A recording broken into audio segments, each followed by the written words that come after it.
When we're talking about reality shifting, and everybody's probably going to have their own opinion or perspective or thoughts about what they think reality shifting is, or what they're trying to get out of it, or what their definition of it would be, which would be very personal to each and every one of us. But what I would like to say about it is that it's very simple. It's really easy. Do you have to work at it? Well, it depends on what you're doing and why you're doing it. It's like channeling. It's instant and it can happen so quickly. If you have a memory that's triggered and you're thinking about that memory, that's like a shift in reality. And now you're back in that moment in time. A really good way to get used to it and get good at it would be through meditation, right? But that's not you consciously being aware, is it? Or is it not, right? So depending on what you're using the reality shifting for and what the purpose of it would be, the very first thing that you want to do or you want to know. If it was me, I would write everything down, everything that I want to know or where I wanted to go or what I wanted to do or the whole point of my journey that day.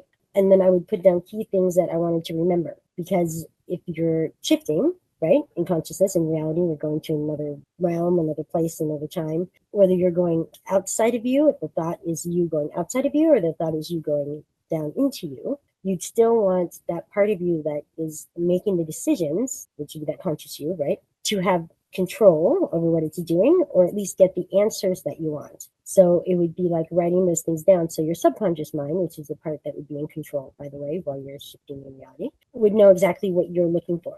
So it can make sure that you get it.